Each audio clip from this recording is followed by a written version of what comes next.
strong words there, Michael.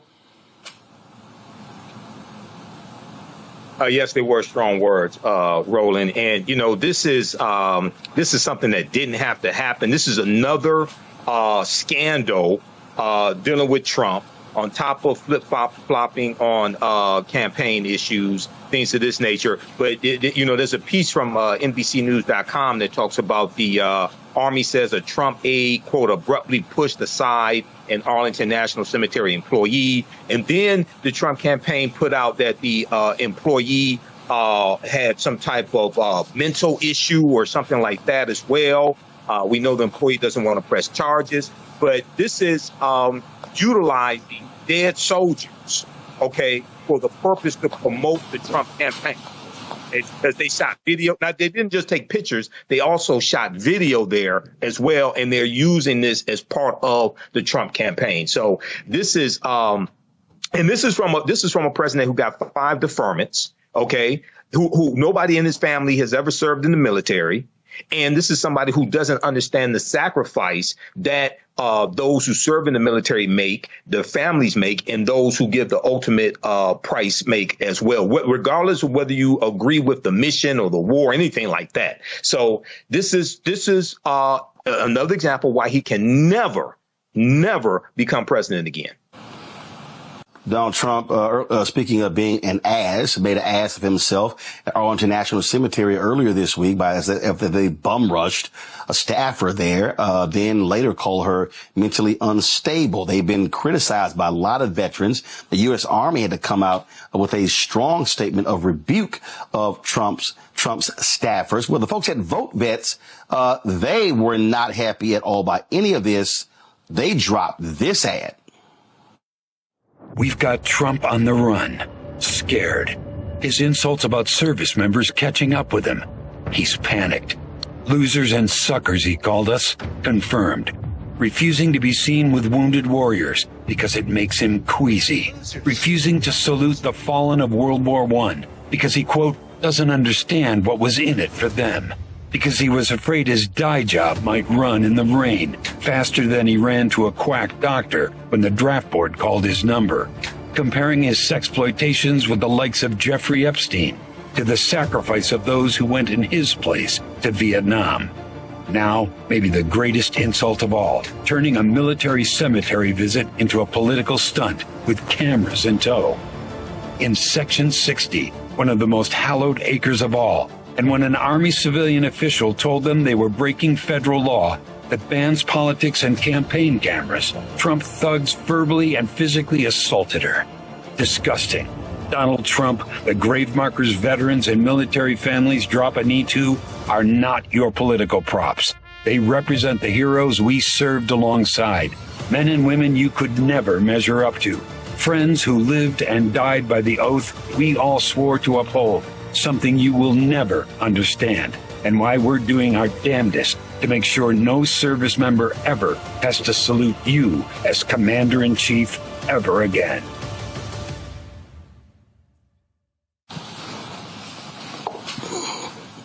Yo, that is an ad right there.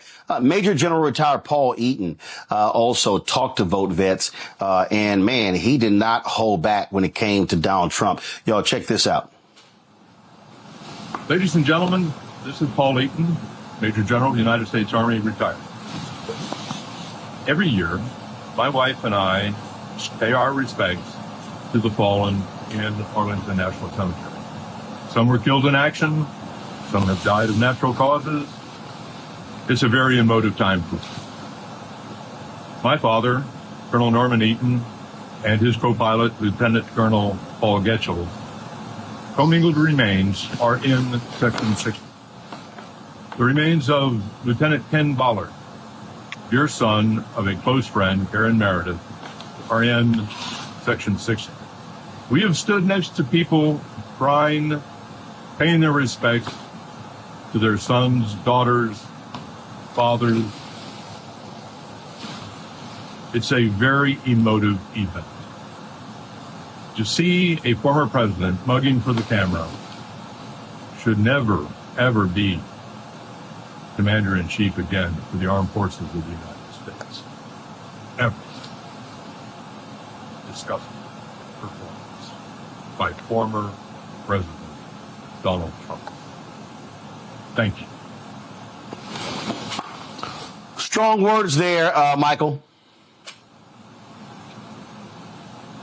Yes, they were strong words, Roland. And, you know, this is something that didn't have to happen. This is another scandal dealing with Trump, on top of flip-flopping on campaign issues, things of this nature. But, you know, there's a piece from NBCnews.com that talks about the Army says a Trump aide, quote, abruptly pushed aside an Arlington National Cemetery employee. And then the Trump campaign put out that the employee had some type of mental issue or something like that as well. We know the employee doesn't want to press charges, but this is utilizing dead soldiers, okay, for the purpose to promote the Trump campaign. Because they shot video. Now, they didn't just take pictures. They also shot video there as well. And they're using this as part of the Trump campaign. So this is and this is from a president who got 5 deferments, OK, who nobody in his family has ever served in the military. And this is somebody who doesn't understand the sacrifice that those who serve in the military make, their families make, and those who give the ultimate price make as well, regardless of whether you agree with the mission or the war, anything like that. So this is another example why he can never become president again. Oh, absolutely.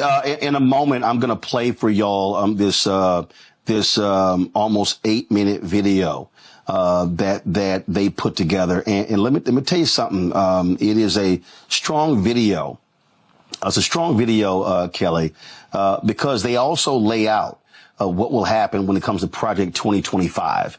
Again, if Donald Trump goes back into the White House. And so he's always trying to tout, how he loves the military. He loves veterans. But it's not necessarily the case. As you heard the retired General Eaton said, used as props.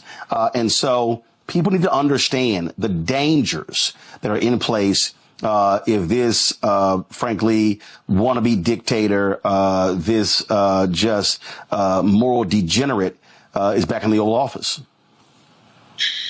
Yeah, I mean, the most recent scandal of 45 and the issue with the cemetery, Arlington Cemetery, I mean, it's beyond disgusting to me. I come from a family of veterans. I come from a family who are currently in the military. I thank them for their service every time that I get. But to see a former president be that disrespectful on hallowed ground, it's just sickening to me. But to your point about him not caring about the military, I don't think he cares about people. And that is clear in his rhetoric. That is clear in his policies. He says that he loves the military. I don't think that's the case at all. I think he associates victory with the military. He loves the ego trip that comes when you win something. He likes winning. He likes the ego boost of winning. He likes the ego boost of victory. And he ties that with military conflict. But he also loves, Kelly. But Kelly, remember, he also loves the pageantry. Remember how he raved about the military parades of Kim Jong-un? And remember, he wanted that in D.C. Remember, he wanted, and they're like, dude, you just can't roll tanks on U.S. streets. Do you know how heavy they are? The damage they cause? He wanted one of those old Russian, I'm going to try to find the video, one of those old Russian military parades where they got the missiles and the tanks and they got all that stuff. And he gets to stand there in the middle of the generals.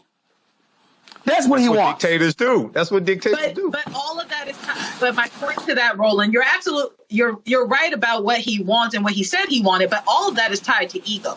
All of that is tied to the perception of power. So that's where I'm getting at with it. If he could find a way to not use the tanks and still get the same response out of people regarding the perceived power, the perceived ego boost. I mean, all of this is tied to his ego. This is why he's obsessed with crowd size. This is why he was obsessed with virility and how agile he was, as opposed to Biden. That's why he was debating Biden on a political stage regarding golfing. It's all. Visit our website, AfricanHistoryNetwork.com. AfricanHistoryNetwork.com, so you can register for this full 12-week online history course. And I'm getting ready to, as soon as I finish this broadcast, we're going to jump in the class of my online school and start teaching class number 1. So these classes will be on Saturdays, 4 p.m. Eastern Standard Time. We're running a little behind schedule today, so I had to get everything set up. But go to our website, AfricanHistoryNetwork.com, scroll down the page. You'll see the second class that I teach, Black Resistance Movements, Christopher Columbus, the Haitian Revolution, and Black Power Movement, 1492 to 1968. We do that on Sundays, 4 p.m. Eastern Standard Time. So click right here to register for the second course. You can register for the course bundle for both classes on sale for $120. Click right here to register for the course bundle. This content is PG-13, so you can use this with your children also. I don't do a lot of cursing. It's nothing like that. It's a very visual class. So we have 200 slides in the PowerPoint presentation, video clips that we look at, book references, 80 to 100 articles. And then, we have class number 1 of Ancient Kemet, the Moors, and the Ma'afa, Understand the Transatlantic Slave Trade. Click right here to register for that. And the class lesson plan is here for the full course. You can download the class lesson plan. Okay, so there's a ton of information that we cover in this class. I'm just giving you a brief overview. Okay, so have you all learned anything so far? How do you all like this type of information? And who still needs to register for this class? So when we scroll down, we look at some of the other content that we'll cover. We'll look at archaeological discoveries that keep causing the scientists and archaeologists and paleontologists to push the timelines back. And these are archaeological discoveries that show an African presence in parts of the world earlier than people thought. Okay, so there was one good article, Recap Humans Are 100,000 Years Older Than We Thought. This is from the New York Post. We'll look at the lost city. There were 2 lost cities of Egypt. One, dazzling Aten, which was discovered a few years ago, but then also Tanis Heraklion, which was discovered about 2013. Tanis Heraklion, the lost city of Egypt.